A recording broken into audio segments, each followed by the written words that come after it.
Especially మిరియాలు Asia ఖండంలోనే మిరియాలు కూడా రైస్ ఇండస్ట్రియల్గా పేరెన్నికన్నది. ఇక్కడ చూసినట్టయితే ఎక్కడ చూసినా కూడా మొక్కలు తక్కువగా ఉన్నాయి, పొల్యూషన్ ఎక్కువగా ఉంది. మనము కాలుష్యరహితమైనటువంటి వాతావరణాన్ని మనం అలవర్చుకోవాలంటే మనకు మొక్కలు ఎక్కువగా పెంచాలి. మొక్కలు ఎక్కువగా పెంచాలంటే మనం చూడండి, మన పాఠశాలలో మొక్కలు ఉన్నాయి, చక్కగా మొక్కల కింద మనం ఆట ఆడుకోవడము, చల్లగా ఆక్సిజన్ తీసుకోవడం అనేది జరుగుతుంది. మన ఇళ్ళకి పోయినట్టయితే ఎక్కడ చూసినా కాంక్రీట్ జంగల్గా మారిపోయింది. మనం అంతస్తుల మీద అంతస్తులు కడుతున్నాం, కానీ అంతస్తు పక్కన ఒక పచ్చి మొక్క కూడా ఉండలేదు. కారణం ఏంటంటే మరి అందరూ చదువుకున్న వాళ్ళమే, కానీ పర్యావరణ పట్ల సరైన అవగాహన లేకపోవడం చాలా బాధాకరము. మరి ఈ పర్యావరణ పరిరక్షణలో భాగంగా మొక్కలు పెంచాలి, పర్యావరణాన్ని కాపాడుకోవాలి. రాబో తరాలకు మన తరంతోటి ఈ యొక్క ఇది అంతరించుకోకుండా, మానవాలు అంతరించుకోకుండా ఉండాలంటే మరి చక్కటి వాతావరణం ఉండాలి, పర్యావరణం ఉండాలి. ఈ పర్యావరణంలో మొక్కలు విపరీతంగా పెంచాలి. ప్లాస్టిక్ను ఏం చేయాలి? నివారించాలి. ప్లాస్టిక్ నివారించడం వల్ల ఏమైందంటే పర్యావరణం పరిరక్షించబడుతుంది. మన సోదరులు చెప్పారు ప్లాస్టిక్ వల్ల కలిగే నష్టాలు. డిస్కవరీ ఛానల్లో ఇస్తారు. చాలా చేపలను, పెద్ద పెద్ద చేపలు, స్విమ్మింగ్ షార్కులు చూసినట్టయితే అవి సముద్రాలకు కొట్టుకొస్తున్నాయి ఒడ్డుకు. తీరా చూస్తే దాన్ని డిసెక్షన్ చేసే కడుపులో కొన్ని టన్నుల ప్లాస్టిక్ ఉంటుంది. ఆ ప్లాస్టిక్ తోటి అవి డైజెషన్ కాక నియమించుకోలేక ఒడ్డు కొట్టుకొచ్చి అవి చచ్చిపోతూ ఉంటాయి.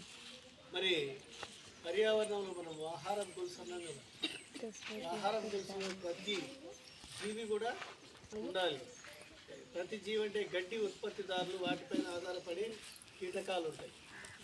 ఏంటి? మిడతలు, చీమల్లాంటి వాటిపైన ఆధారపడి కప్పలు, పాములు ఉంటాయి. పాములపై ఆధారపడి ఏముంటాయి? డేగలు, పక్షులు ఉంటాయి. వీటిపైన ఆధారపడి పులులు. ఈ విధంగా పర్యావరణంలో ఆహార గొలుసులో ఒక జీవి పైన ఒకటి ఆధారపడి జీవిస్తేనే ఈ యొక్క పర్యావరణంలో మనుగడ అనేటువంటిది ఉంటుంది.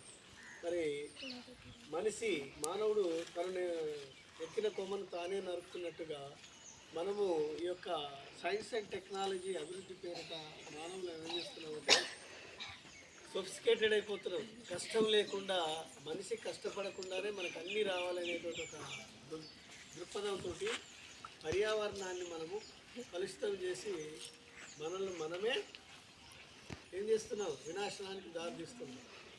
కాబట్టి మీరు మీ పేరెంట్స్కి చెప్పేది ఏంటంటే, మా సార్ బల్లె ఒక అంకుల్ వచ్చారు, ఆయన ఏం పేరు అంటే ఫాతిమా ఎన్విరాన్మెంట్ ఫాతిమా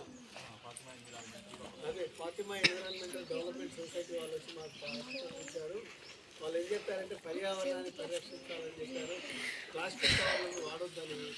మనము ఒక మార్కెట్కి పోయినట్టయితే పెద్ద గుడ్డ సంచి కానీ లేకపోతే యూరియా బ్యాగులు సంచిలా కుట్టించుకొని దాన్ని తీసుకెళ్తే దాంట్లో కావాల్సిన కూరగాయలు తెచ్చుకోవచ్చు, చికెన్ కూడా తెచ్చుకోవచ్చు. అలాంటివి చేయాలి. ప్లాస్టిక్ సాధ్యమైనంత వరకు నివారించడానికి ప్రయత్నం చేయాలి.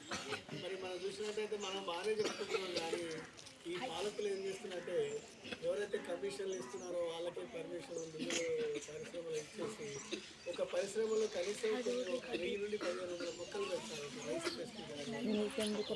భారతదేశంలో చూసినట్టయితే 39% అడవులు ఉండాలి. ప్రతి దేశానికి ఆ యొక్క జనాభాను బట్టి అడవులు ఉండాలి. మరి మనం చూసినట్టయితే 17%, 16% అడవులు ఉన్నాయి. కాబట్టి ఏమవుతుందంటే పర్యావరణ పరిరక్షణ కోల్పోతుంది.